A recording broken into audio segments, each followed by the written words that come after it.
Hey folks, in today's video, I'm going to be walking you through how to use the Pixeltable starter kit. So this is a starter kit that allows you to template out a few common different patterns for apps built with Pixeltable as a multimodal backend. So you can see it'll set up the right structural patterns for you. It also gives you some templates like knowledge base, a chat agent, audio transcription, a full stack showcase, video search, media indexing, and an image data set.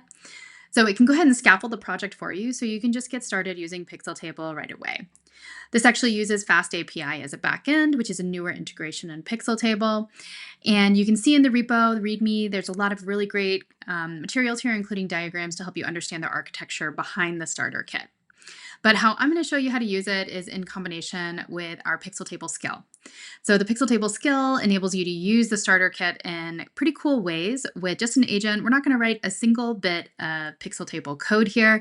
Instead, I'm going to take you on a tour of how to use the starter kit combined with the Pixeltable skill to get yourself a multimodal app up and running locally in less than 10 minutes. So stick around and I'll show you all of the steps.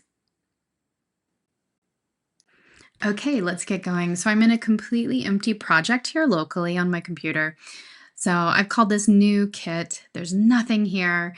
And I'm going to be working in the terminal for a second. I'm going to start by installing the Pixeltable skill. So if you haven't used skills before, this is the common way to install them in your terminal. And we'll go through the menu together. So let me scroll up. You can see that it found the skill. So that's good news. It gives you a little description of what it is. And then it lets me know that there's some universal agents that it can install to. So always included are all of these agents. Now I'm going to be using Cursor today. I'll actually be using Claude within Cursor, but this looks like it'll have me covered. And it does give me the option to have additional agents. It says you can use your arrow keys to kind of go up and down here and navigate, space select, enter to confirm. So I'm just going to hit enter and install it for all the universal agents. So you can see I've got installation scope project, install in the current directory, and I think that means I'm going to go ahead and test it out. So again, we have nothing here. I'm going to minimize that pane because I'm going to be moving around a lot and adding a lot of new files. So now I'm going to hop over to this agent and I'm going to give it some really specific instructions. I'm going to tell it to use the Pixeltable skill. Let's flip it to agent mode. I wanted to build me a multimodal knowledge base app with Pixeltable using the starter kit. Use UV only, no pip, that's just my personal preference. Scaffold into a subdirectory named starter kit app, not the repo root, and then run exactly these commands. So I'm going to hit go, and I'm hoping what the first thing we should see is that it's found the skill. Yep, used Pixeltable skill. So now it's planning its next moves. You can see it thinking. Now it's going to scaffold the Pixeltable knowledge base app using the starter kit with the exact commands I specified. It's running into a sandbox issue. I'll give it permission.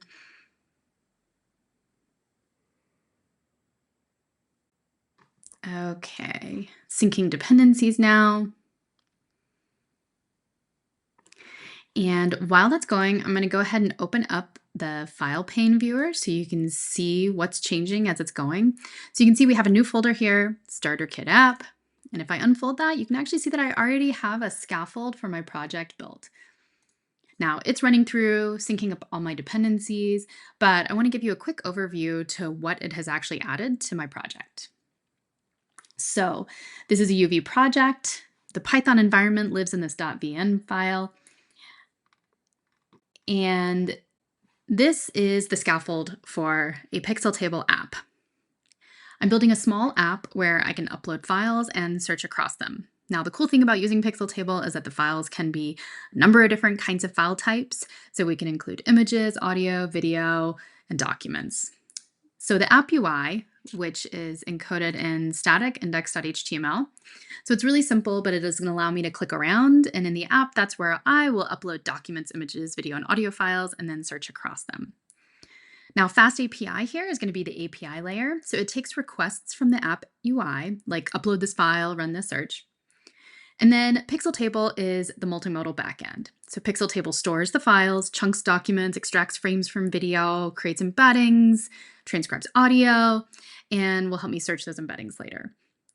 Now, this all depends on how you set up your Pixeltable in the first place, but that's how this particular app is designed. So the flow is In the app UI, that'll send something to FastAPI. FastAPI knows to call Pixeltable, and Pixeltable stores, processes, and searches the data. And FastAPI returns the results to the app UI, and then the person using the app gets all the goodies. So that's the division of labor. FastAPI handles the API requests, and Pixeltable handles the multimodal backend grunt work that you probably don't want to plumb yourself. Now you can see it's taking a little bit to start up the server, and I know from experience using this that it does take quite a bit. So in the meantime, I'm going to minimize the agent while it's working, and I'm going to give you a quick tour of some of the core files in this app. So the first one I'm going to open it up is schema.py. Let me make this one small. And then I'm actually going to decrease the text size a little bit. There you go. So this is the schema.py file, and the things I want you to notice here are, first of all, it encodes our embedding models up at the top. Now this is just specifying which models we're using. So you can see we have a text embedding model, and clip is a multimodal embedding model. It also has a Boolean here for has OpenAI, so there's some conditional functionality based on having an OpenAI API key, which I do have set up. Here we're creating a directory to store our tables in Pixeltable. We're calling it KB. And then we get to the part where we're actually creating the Pixeltable tables. Now, in an app, you can think of these as smart containers for all of your media files that also encodes how you want to transform and process them. So Pixeltable essentially acts as an orchestrator where it's going to be taking those files as input, running the transformations that you want, and then surfacing the outputs inside the same storage, inside the same Pixeltable. So here we're creating a single table just for documents. You can see I'm creating the table. I'm giving it 2 columns. So these are mutable columns, ID and doc. So these are the ones that I'm actually inserting into the table when I use the app through the UI. And then you can see I'm adding computed columns on top of that. I'm also creating a view here. So that's a derived table. And so this one is actually using a document splitter. So it's taking any kind of single row in this documents table and splitting it up, kind of exploding the number of rows based on tokens. I'm also adding an embedding index onto the chunks table, onto the chunks view. And then here I'm doing something kind of similar, analogous with a new images table. So again, creating the table, it has 3 mutable columns here, and then several computed columns. Here I'm not using a view, so I'm not using an iterator or a splitter here. I'm just going to be doing some embeddings on top of the images using a clip embedding model. Here's a video table. Again, create table. You should see the pattern now. 2 mutable columns, ID and video, adding a computed column. And then here I am creating another view, so using a frame iterator to split up the video into frames at 1 frame per second and adding an embedding index on top of those frames. So this allows me to search frames. I'm also doing audio extraction here, so I'm able to get the audio from the video that was imported. And then finally we have an audio table.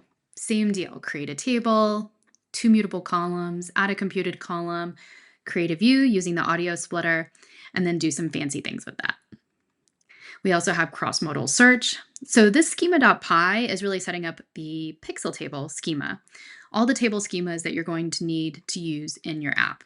So it's defining not just the media types that it can actually accept as inputs, but also all the specific transforms, the logic that you want to use to be able to process those media inputs and then return something meaningful to the end user. So that's the schema.py folder.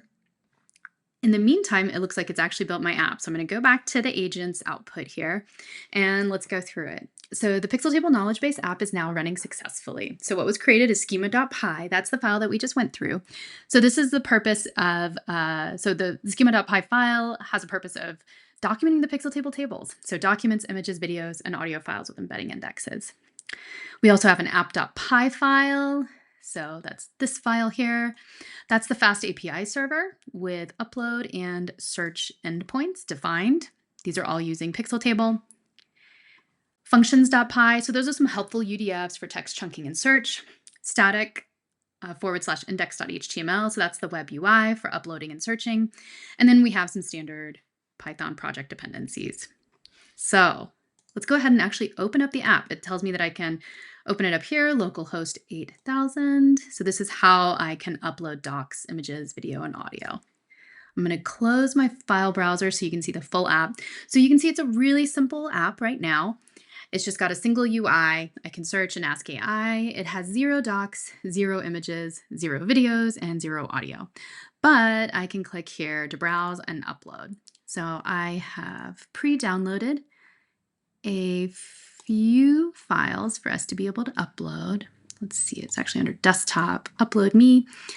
Okay, so I have this PDF that's the voice transcript from the Apollo 11 mission. All right, so you can see I've uploaded it.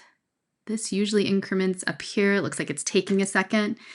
And what I'd like to be able to do is search now, and it should be able to find something inside that PDF. So let's search for tranquility base. Very cool. And so it's finding the different parts of the document, giving you a little bit of a stat on the match there, but you can see that we definitely do have some mentions of tranquility base throughout the document. Let's try another one. Let's look up lunar dust. Very cool. So this is one quick way to be able to test out your app, see that it's working, and use the scaffold the Pixeltable gives you in our starter kit to get started.